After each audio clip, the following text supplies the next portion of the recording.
Shoutouts din kay Judge Gina na nandito. Let's get lit. Let's get lit. Party. Kay Judge Gina. Let's get lit. Let's get lit. Shoutouts kay Judge Gina. Party. Party. Let's get lit. Judge Gian. Let's get lit. Kay Judge Gina nandyan. Party. Ano na ito? Party. Let's get lit. Alam mo, lakas mo. Nagbabattle pa tayo. Yung mga round ko, yung i-breakdown mo. Kaya kay Judge Gina, no? Let's get lit. Let's get Di lit. pansin gano'ng mahina kasi sa TikTok Party. siya sikat. Party. Pag Let's get dyan lit. Judge Gina, Let's get lit. instant na react.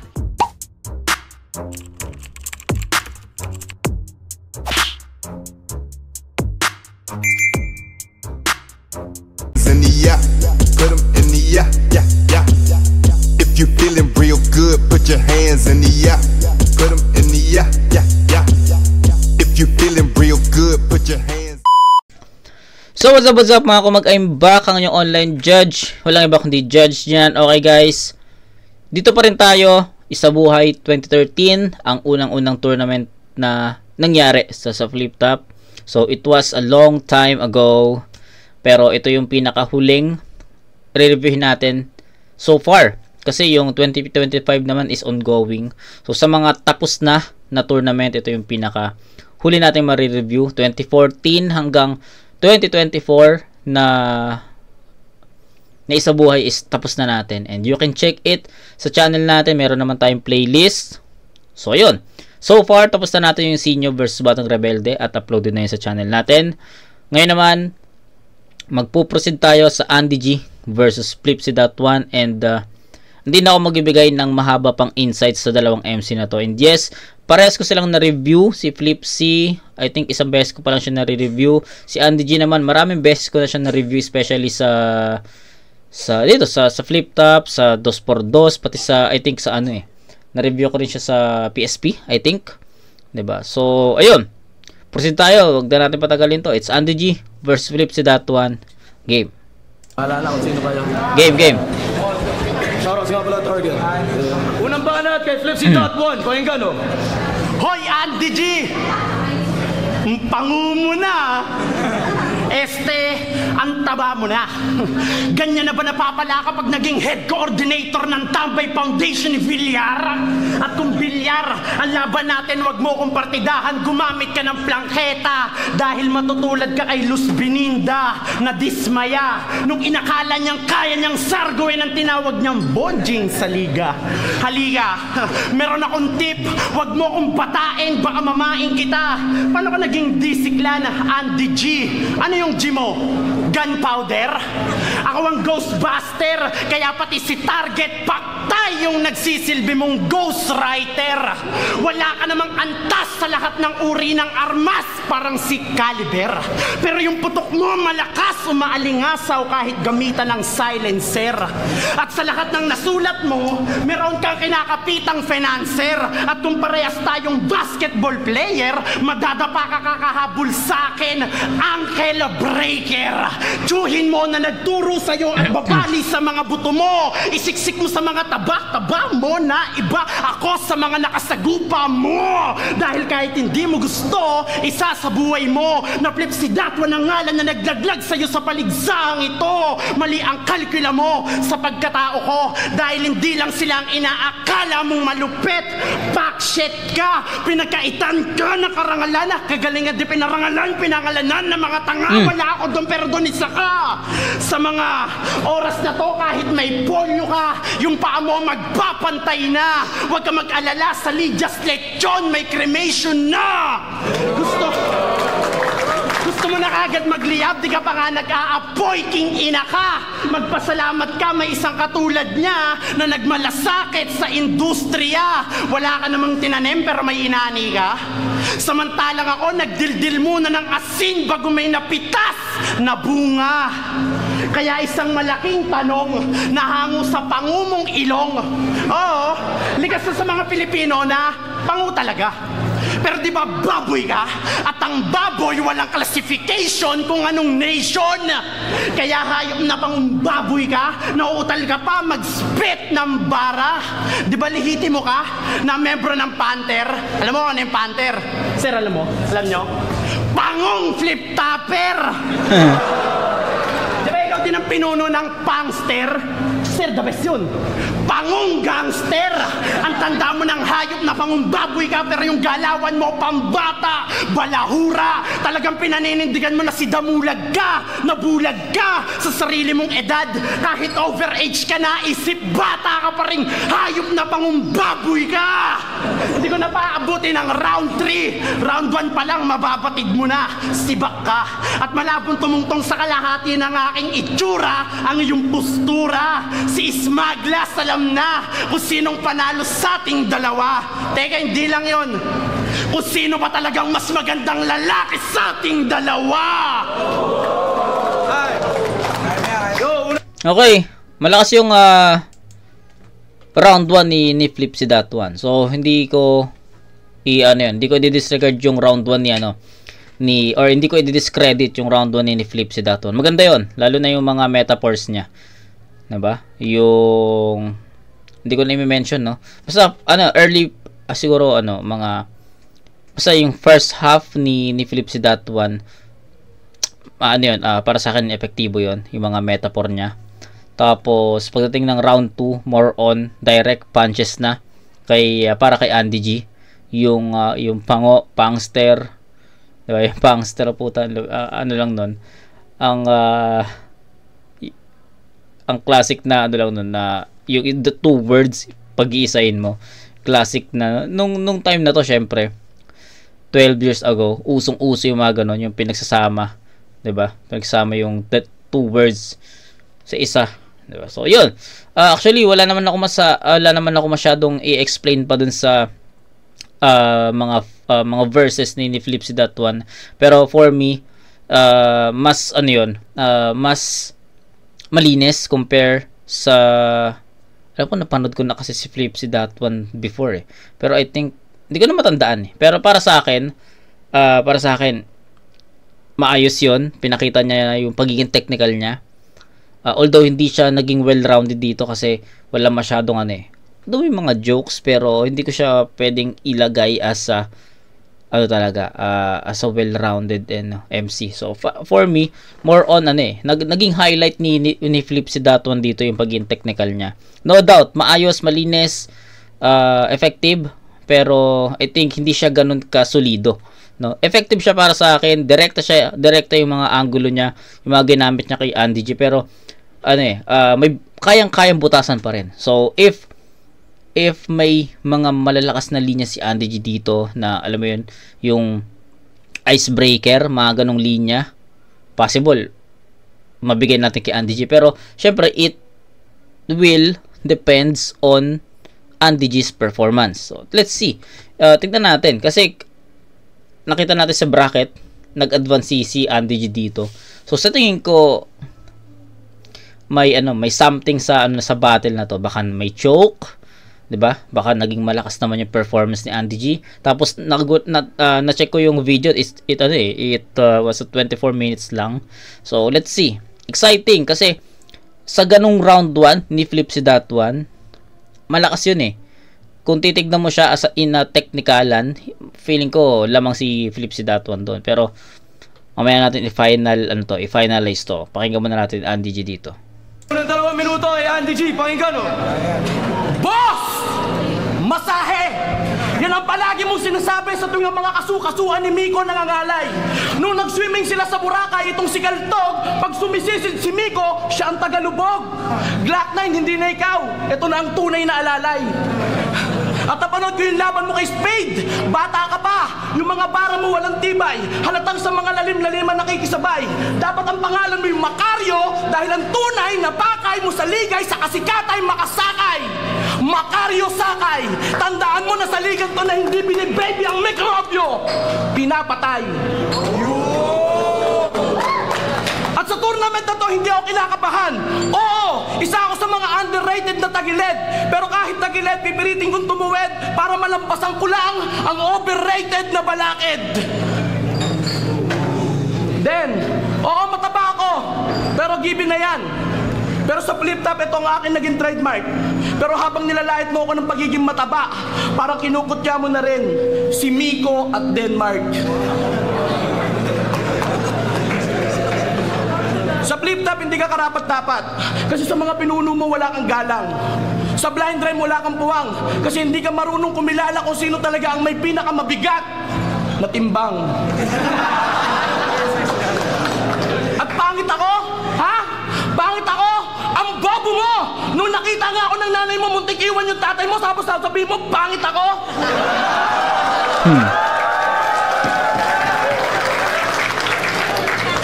Alam mo ba ang pagsasabi ng pangit sa kapwa, ang tawag diyang bastos. Alam naman natin na lahat sa mundong ibabaw walang nilikhang pangit ang Diyos. Pwera lang kay Frost. Frost ang puta. Shit! Ang saya, di ba? Sa flip top, pag sinabing crazy family, nasa kanila ang pinaka. Si Miko, pinakamataba. Si Basilio, pinakamatanda. Ikaw, pinakabobo. Si Bruce, pinakagwapo. Sa hanay ng mga tiyonggo. Gago. Yes! Tingnan niyo siya. Siyang siya, di ba? Yung unggoy. Tapos, wag mo ipagmalaki sa akin na meron kang darmo kandado. Tarantado nung nakarang taon, dinistrong ka ko na yung totoo. Ang papew na kandado. At kahit gumamit ako dito ng sandamakmak na reference, ang kalalabasan, bobo ka boy! Ngayong gabi mga kapal ng batok mo sa akin kasi high blood din ka sa baboy!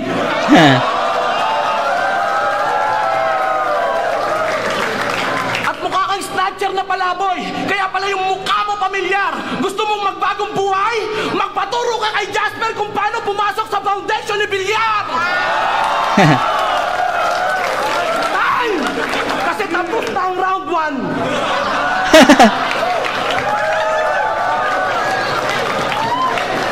Ayun na nga.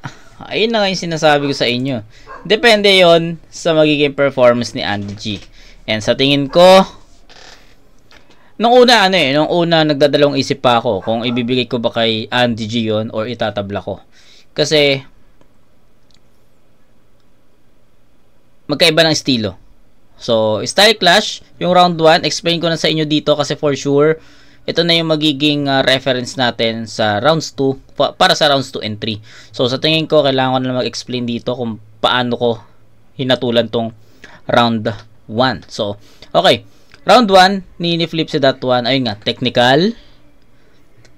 Malinis yung delivery, maayos yung performance, nandun yung mga metaphor, 'di ba? So, litaw or highlight ng round 1 ni flip si that one dito yung pagiging technical niya.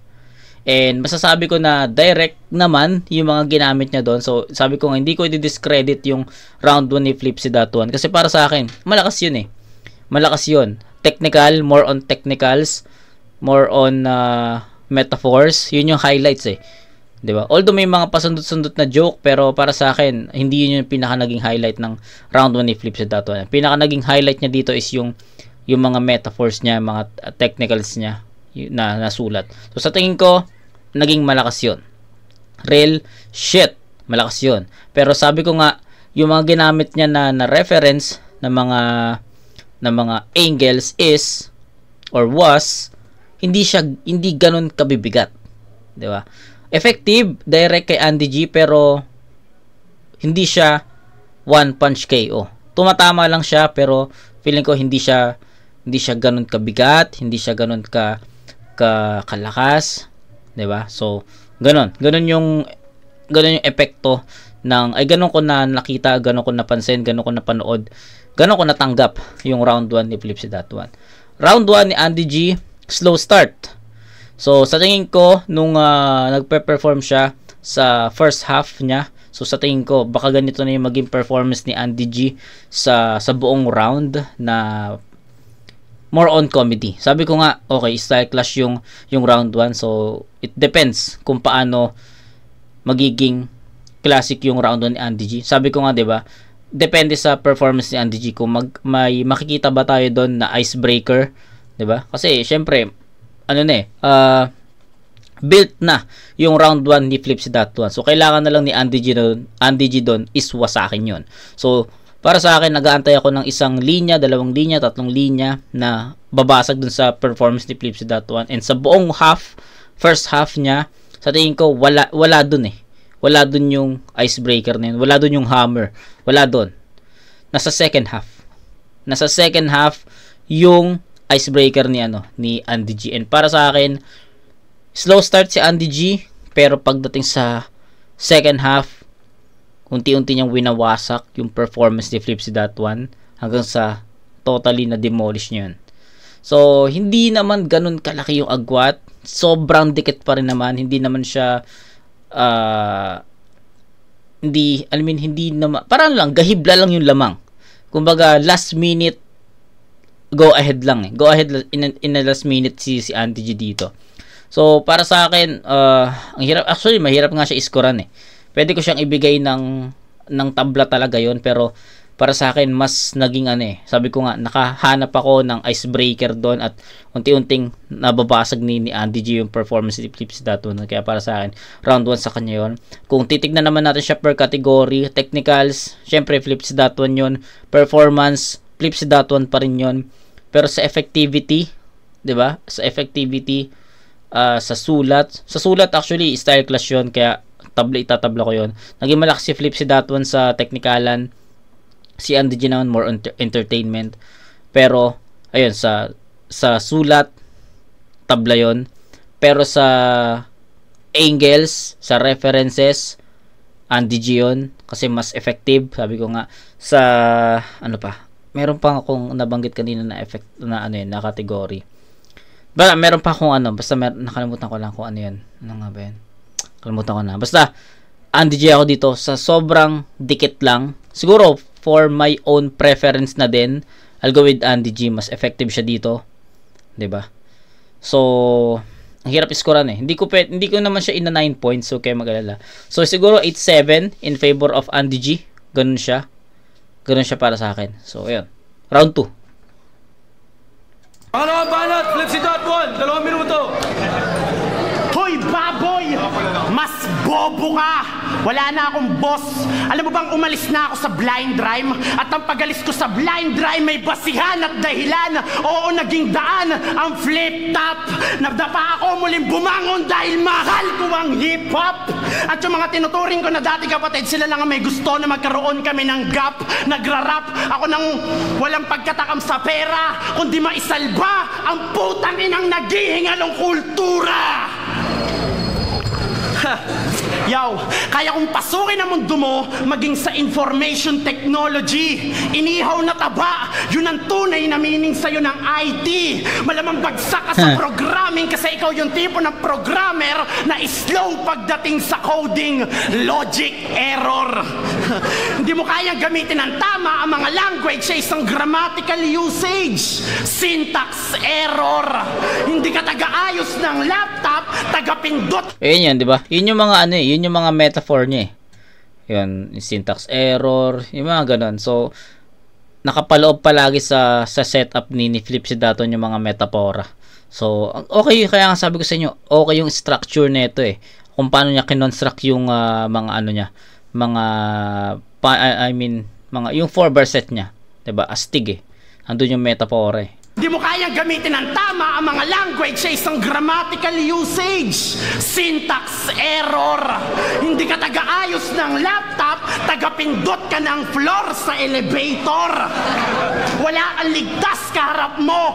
Terror na professor. Kapag nalooban ka ng virus ko, mag-shutdown ng buong mong system at hindi natatakbo ang processor. Hindi technician ang tatawagin mo, doktor. Magbakasakali ka na muling ma-revive ang pinatay ko na receptor. Gladiator, laban sa takatak vendor. Parang nilaban niya sa ekstranghero kay Thor. At pagdating naman sa relational operator, greater than ako at less than ang sayo. Kaya sa mga liriko, not equal tayo. Ngayon alam mo na. At kung arithmetic ang usapan, malayo-man calculator ang dating ko. Kaya kung kumpitin ang araw ng kapanganakan mo, ganun din ang kamatayan mo. Nakasaad sa palad mo na sa palad kung magwawakas ang karir ng hayop na pangumbaboy na katulad mo. Dagdag ka ng balat sa puwet, kaya lahat ng kamalasan sasaluin mo. Water gun ka lang samantalang heavy machine gun ako. Baha ka lang sa may Espanya, mala tsunami ako. Pebrero ang 8, 2013, grain na salt for ang magiging funeral service mo. Beside ang himlayan mo, cause of death na bulunan sa mga nagmumultiplication verse ko. Talagang hindi tayo magpapantay kahit anong division ang gawin mo. Sa gabing to, ikaw ang masosubtract. Yun ang kapalaran mo. Ang kapal na mukha mo. Yun ang kapalaran mo, di ba? Ngayon, kaway sa buong pamilya mo na sa'yo nakaalalay. Mawalang galang na po sapagkat inalis ko na ang karapatan niya na makamit ang tagumpay. Ang pagtapi ko sa balikat mo ay siyang simbolo ng aking pakikiramay sa mararanasan mong lumbay. Iiyak mo na lang na parang batang inagawan ng candy at hindi mo makuha sa aking kamay. Huwag ka na lumaban sa karera, yung bandera nyo sa gilid mo ilagay. Bumaba ka na at huwag nang pumidal, malapit ka nang bumigay. Sa madalit sabi, iwan ka na sa paglalakbay ng isa buhay. At ikaw putang ina ka, puro ka patawa. Wala namang kinalaman yung mga sinasabi mo, tayo lang dalawa. Kaya sige, subukan mo ako lubahan at magsunugan tayo. King ina ka, malamang tusta kang baboy ka. Tayo, baho ng hininga. Okay. Ayun, ito buti na lang nag-explain na ako din sa round 1 ha. Ganun pa rin. Ganun pa rin yung performance ni Flipsy.1. Para sa akin, nadagdag lang yung mga simile. So, may mga metaphor sa round 1, may mga metaphor din sa round 2. Pagdating sa round 2 naman, na hindi ko naman nakita sa round 1 yung mga simile niya. 'Di ba? So, yun. Nadagdag lang, pero still, 1 and 2 ni Flipsy.1 halos magkaparehas. Andun yung energy, andun yung performance level, andun yung structure, andun yung structure, 'di ba? Kung paano niya kinonstruct yung round 1 niya, ganun na ganun din yung naging structure ng round 2. So para sa akin all goods 'yun. So 'yun. More on technicals talaga si Flipsy.1. Siguro ang kulang lang ni Flipsy.1 dito is mas effective na angulo, mas effective na reference. Yun lang. Pero the way he writes those lines, okay yun eh. The way he performs, okay yun eh. Effectivity na lang talaga. So, okay naman para sa akin yung mga metaphor, yung mga similes, okay yun. Pero yung mga direct na punchline pa, yung mas mabibigat, ayun yung hinahanap ko. So, yun. 1 and 2, halos the same. Round 2 ni Andy G, pakinggan natin. Malamang tusta kang baboy ka! Tayo, baho ng hininga.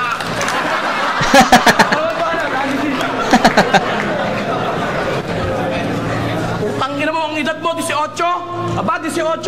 Kalakasan pa neto na pumadyak ng bisikleta na may tindang korneto. Ayan, tun, tun, tun. Ganda ng beat, no? Latagan mo ng kanta. Pasa mo kay Enigma, yung mong intro. Gago. At sa lahat ng mga nandito, gusto nyo bang alamin ang pagkakaiba namin? Ako, businessman na, ito palamunin. Pag nanonood ako sa YouTube, panay Eminem. Pag nanonood ako sa YouPorn, panay M2M. At ako parang Amerikano sa Guantanamo, hindi mo mapapasok ang base kahit na nagpapahinga. Eto, mapamuksado ng tao para tong Koreano. Parang Koreano ang hininga. Nakamoy ka na ba doon?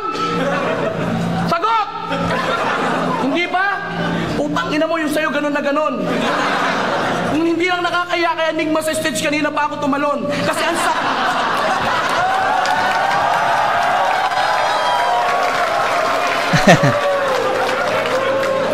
ulitin ko pre ha. Kung hindi lang nakakaya kay Enigma sa stage kanina pa ako tumalon. Kasi ang sakit sa ilong. Ang laki pa naman nito. Para kasi sinuntok ni Ipo. Parang sinalubong mo yung kamao ni Marquez. Boom! Taob! Ganon ang pagkahilo. Kaya iho, wag lang panay mumog. Try mo rin magsipilo. Gago. Ha? At putang inang lupit ha. Alam ko sa gilagid may sugat ka dyan pre. Kasi nagpalagay ka pa sa ngipin ng peking brace. Alam niyo ba yung ginamit na alambre? Yung bakal sa dulo na konektado lace. At may paniniwala Naniniwala pa to si Tanga ha, na ang pagtututpick daw, nakakatamad talaga. Kaya itong si Tanga, ayan o, nagpalagay ng sampayan ng tinga. Gago. At bago matapos ang round 2, may sasabihin lang ako. Tol, may toyo na itong kagrupo niya, try nyo pa-check up sa doktor. Kasi nahuli to ng LTO, nakasuot ng helmet, may ICC, ang bilis ng takbo.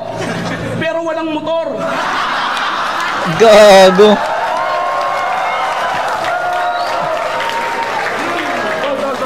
Tol, pa-check up nyo na agad para kung sakasakaling tuturo ka ng gamot, tumalab. Kasi ang kinakatakot ko dyan, pare ha, nangangamba ako. Baka magtayo pa ng Riders Club.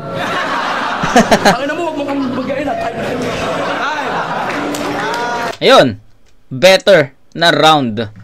At ang daming icebreaker doon. Still, ganun pa rin yung hatol ko doon. Maganda yung naging performance ni Philip Sidaton sa round 2, but ayun nga, kulang sa mas mabibigat na angulo, kulang sa mas mabibigat na references, 'di ba? So, and then Andy G rebuttals, pasok 'yun.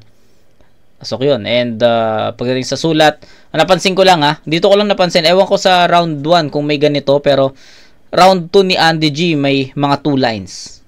May mga 2 lines siya dito. Sa first half ng round 2 niya, andun yung mga 2 lines, and sa tingin ko, ang laking epekto nun kasi doon siya kumuha ng momentum.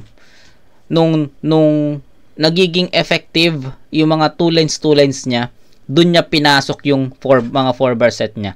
And sa tingin ko, ang laking impact nun kasi since nakuha ni Andy G yung yung effectivity or yung momentum, yung mga 4-bar set niya kaabang-abang na. Ano yung next na line ni Andy G doon? Ano yung palaman, ano yung punchline. So ganun So sa tingin ko better itong round 2. Tsaka sa tingin ko first half pa lang nabasag na ni Andy G yung performance ni Philip Sidaton doon. Then pagdating sa second half, doon na siya umalagwa. So sa tingin ko better round itong round 2 ni Andy G, kaya bibigyan ko ng 9-7 na score to.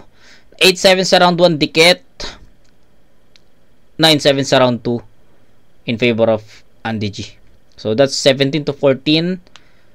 Effectivity sobrang effective ni Andy G sa sa battle na to. Yun lang. 1 and 2 Andy G yun. 8-7, 9-7. So that's 17-14. Di pa tapos. May round 3 pa. Game. Maling banat, let's see that one. Hoy! Palamunin, tumanda ka lang, kala mo kung sino ka na. Nung bata ka, laging galit sa'yo magulang mo dahil naubos mo yung sinaing mag-isa. At sa edad kunto, nakapagtayo na ako ng sarili kong estudyo. Yun ang patunay na kaya kong magbanat ng buto. Hindi ko maramdaman na challenging tong challenge na to kasi ikaw ang tumapat sa akin na challenger. Sumalangit tawa ang yung kaluluwa kasi ito na ang yung last chapter. Hindi ka na makakakita ng solusyon kahit dalubasa kang cheater. Plus 10 ka na. Papadalayan ko na lungkot ang dala ng salitang the more, the merrier. Ako ang carrier ng taktikang mala-disaster. Sa buhay mo, ako magmimistulang punisher. Kapag namatay ka, hindi ka sa morgue ilalagay kundi sa cooler. Walang puwang sa ginagalawa kong mundo ang katulad mong palpak na freestyler. Raw 4 na flip-topper. At higit sa lahat, sa tanda mong yan, wala kang napatunayan sa pagiging rapper. At ako, kontento na ako sa kung anong meron ako. Sapat na yung mga ilan-ilan na sumusuporta at nagbibigay ng tunay na respeto. Kaya kung saan man ako abutin ang paglipad kunto, gaano man kataas, itaga mo sa bato. Siyang kinababa ng pagkatao ko.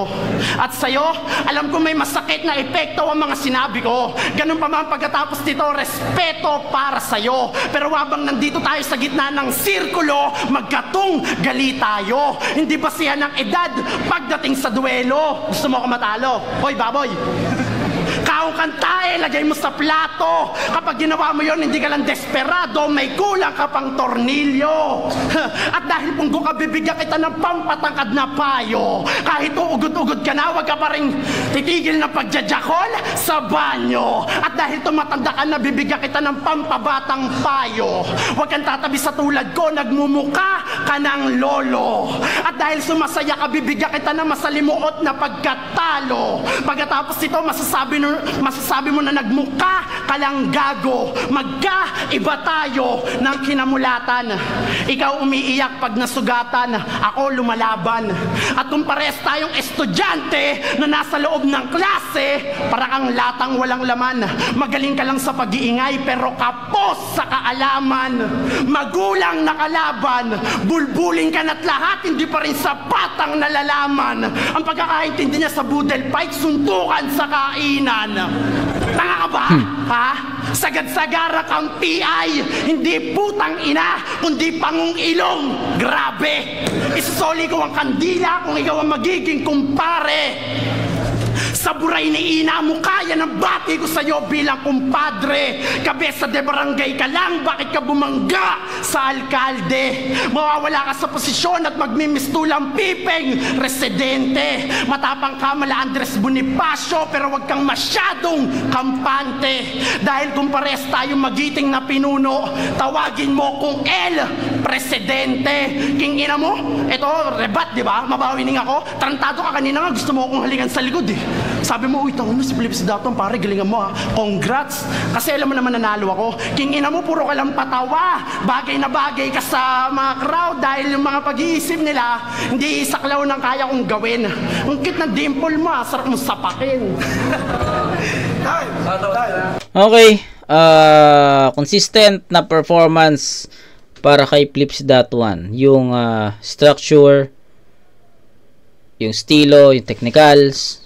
Yun, I think ayun lang eh. Wala na bago. 1, 2, 3, ganun yung performance ni Philips Daton. So, yung hinahanap ko sa, yung kanina ko pang kinukomento na kailangan ni Philips Daton ng mas effective na angulo, mas effective na punchline. Yun yung hinahanap ko. Pero, unfortunately, hindi dumating yun sa 1, 2, and 3. Tapos, pagdating sa round 3, feeling ko nga, worst round niya yung round 3 eh. Kasi, may sablay na yung mga ano niya dito. Para sa akin hindi na tumatama, generic na, hindi na para kay Andy G, hindi na ganun kadirekta, pwede niyang i-spit din sa ibang kalaban. Parang ganun ko na napapakinggan yung yung round 3 ni Philips Daton. Tapos may mga naulit na angulo, yung pango, baboy, so hindi na siya ganun kaano sa akin, ka-impactful. Yun lang. So I think this was his worst round so far. Okay, Andy G, pakinggan natin. Ulang banat, Andy G. Boto nyo dahil panukalang. Pangalan, lit ko. Sobrang mong tangkad. Ganyan talaga ang bata kapag ang kinalakayan dyaryo, tik-tik. Ano ba yun? Tik-tik, toro, bomba, tsaka sagad. Sobra ka sa tangkad Tanga na Philips Daton. Ang kauna-unahan na tagatulak ng wheelchair ng kuya niyang si Righteous One. Na ngayon na-promote na tagatiris na ng tagyawat ng tito niyang si Juan. Tiyak naman talaga na malaki daw ang kitaan kasi bawat pimples na sinlaki ng nipples ang bayad 500. Pero pag sinlaki na ng pigsang na pisaba, ibang usapan na yan. Pero ititigil ko muna saglit ang alamat ng tagyawat para pag nagpanapat kami ni Juan, meron kayong aabangan. At ang pangalan nitong Flipsy, pag dinikit mo kahit kaninong MC, magmumukhang buwang. Ito, sample lang Flipsy plus Looney equals Flipsy Looney. O diba? Ang suma total, ang tornilyo, luluwang. At nakita ko yung sa FB na ito, Flipsy Daton, naka-close parenthesis, mabalasik. Ano ka ng putang nakakatakot? Nakakatakot ka? Siguro sa sampalok isa to sa mga kilabot. Yung mukha ko palaban parang starter lang sa Riot. Pero may nagkwento sa akin, bigla ako napakamot. Napasama daw to sa tutulong Riot. Walang iya mo, siya daw yung nangunguna. Siya daw yung nangungunang tumakbo. Putang bilis maglaho. Puta ninja moves. Kaya pala mabalasik Mabalasik ang magtago sa mga poste ng Meralco What a moves!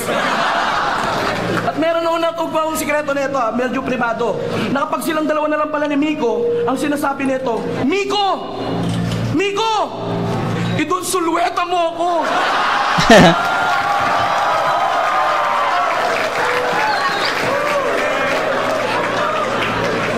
Idonsulweta? Tama ang hinala ko, nakaanib ka rin ng federasyon. Kasi sa mga galawan mo halata. Babala! Huwag kayong magtitiwala sa lalaking mapuputi kasi karamihan dyan bakla! At speaking of bakla, meron tong jokla. Meron tong tropang jokla ng isang araw tuwan-tuwa. Puta, sobrang tiwa, napasigaw ng bongga! Putang ina to, patago sa ilalim ng lamesa. Takip ng dalawang tenga, tapos hinahanap yung bomba. Gago, bongga, hindi bomba! Bulag ka na, bingi ka pa. Bakla ka pa. At lagi mong tatandaan, tol, pinatibay na ako ng liga. Ang pagitan natin ay parang kang nag-drive ng ilang milya. Parang pinagkarera lang ni Enigma ang Ferrari versus Pride na Kia. At lagi mong tatandaan na malabo kang manalo sa akin kahit sang anggulo. Kasi kung kanta lang, tol, Gangnam Style na ako, ikaw Raba da Bango.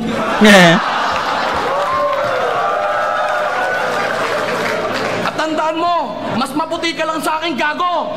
Pero mas gwapo ako sa'yo.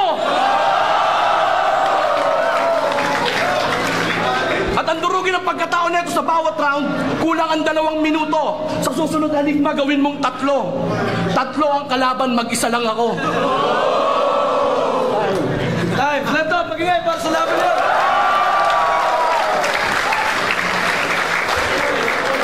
Yo! Okay.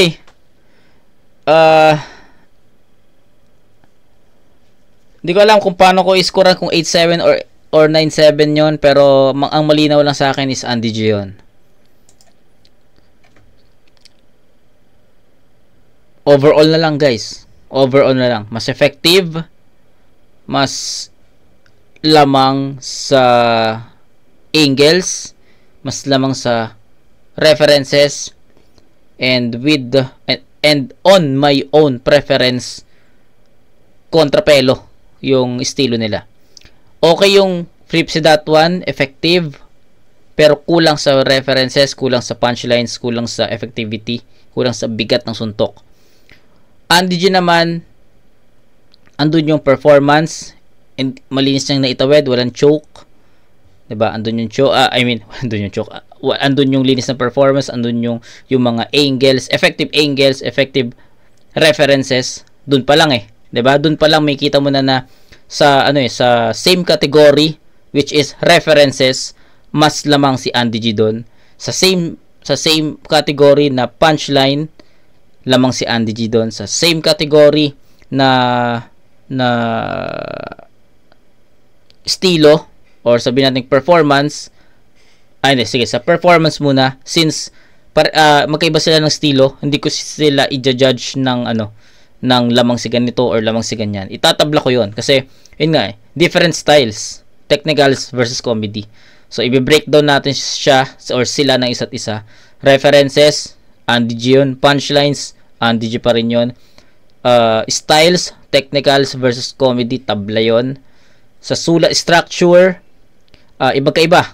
Itatabla ko rin yun kasi yung structure, yung sulat ni Flipsy.1 was designed to his style, which is technicals. Then si Andy G naman, yung sulat niya was designed sa estilo rin niya. So tabla rin yun.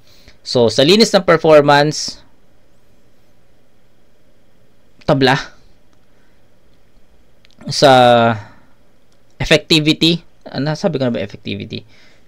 Effectivity, para sa akin, Andy G yun Mas effective si Andy G since gawa rin ng styles niya, sa estilo niya. Ano pa? Marami pa. Siguro marami tayong ililista doon, pero sa tingin ko overall Andy G to. So, pero bibigyan ko ng less. Tournament to tournament. Bibigyan ko ng 1 point deduction si Andy G. So, bakit may 1 point deduction? So, may 1 point deduction si Andy G sa akin kasi nagre-react siya dun sa mga sinasabi ni Flipsy.1. So, nagre-react yung crowd. Pag nagre-react siya dun sa sinasabi or sa mga verses ni Flipsy.1, nagbe-make face siya, nagre-react yung crowd, syempre may tendency na mawala si Philip Sidaton. So para sa akin, it was a distraction. So nag-minus ako, nag-less 1 point ako. So ang final score is 8-7. 9-7 supposedly. So magiging 8-7. So 21 points for Philip Sidaton. Then kay Andy G naman is 8-9-8, and that's 23. So 23-21, supposedly 24-21 to. Pero yun nga, tournament kailangan natin mas maging mahigpit. So ayun, 3-0 all 3 rounds, Andy G yun. 23-21. Flip top, Great Assault 4, 5-0 para kay Andy G. Yeah, 5-0.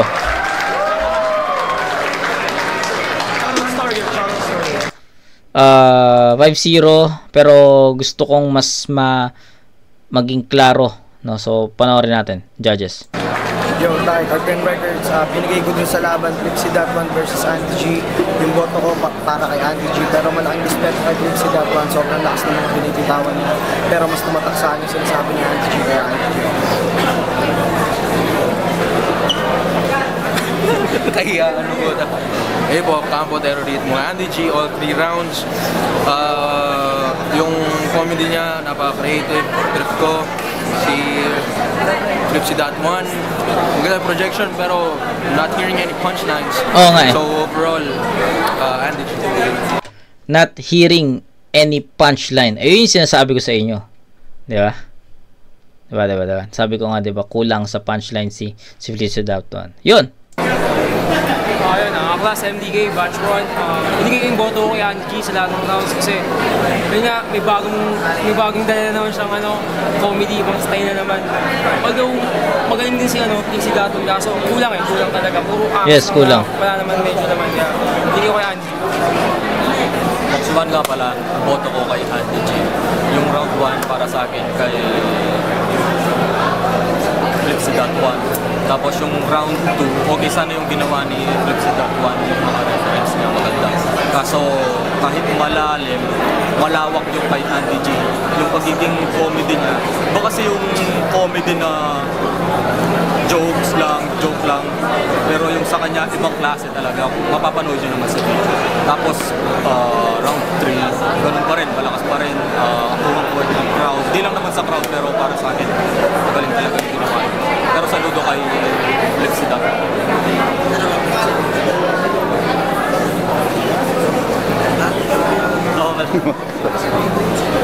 Yo, Ikaru sa Team Good Vibes sa Tencent. Yung boto ko, binigay ko kay Andy G. Yung round 1, binigay ko kay Andy G. Yung round 2, para sa akin, binigay ko pa kay Flip Sidaton. Round 3, binigay ko pa rin kay Andy G. Yung jokes niya kasi, hindi lang siya basta jokes. Si All ko si Flip Sidaton, okay yung verse niya, doon pa rin. Pasama ko na laban, pero yung laban na to, para kay Andy G. Round 1, Andy G, round 2, Flip Sidaton, round 3. Okay. So, ganun nila, no? Ang tumatak lang sa akin na nahatol yung kay yung kay Apok, no? I'm not hearing any punchline. Which is, ayun nga yung sinasabi ko sa inyo na, kulang sa punchline, kulang sa setup, yung kay Flip Sidaton. So, I think, that should do it, yung ganong komento ni Apok. Ato, paborito kong judge kasi yan si Apok, and para sa akin gusto ko talaga siyang makita in person, makapagpa-picture sa kanya. So sayang kasi yung last year nung Isa Buhay 2024 first round, andun siya. Sayang hindi lang napagpa-picture kasi hindi ko na siya nakita after the event. Diba? So sayang. So pero sabi ko sa mga nakasubaybay sa akin simula nung nag-umpisa tayo. Alam ko sinabi ko na isa sa ang pinaka-paborito kong judge talaga si Apok. Kasi para sa akin lang naman accurate siya accurate siya mag-explain, and most of the time kapag nag-explain ako, pag nag-breakdown tayo ng battle, pag pinakinggan natin yung hatol niya, halos the same kami ng punto. 'Di ba? Halos same kami ng explanation. So I think, 'di ba? So yun, sa akin yun, boost kasi yun sa akin. Okay? So, yun lang. Andy G versus Flipsy.1, para sa akin, malinaw yun. Andy G yun. So, kita-kits tayo sa third battle na re-review natin dito pa rin sa bracket A ng Isa Buhay 2013. Kita-kits tayo doon, mga kumag. Peace out.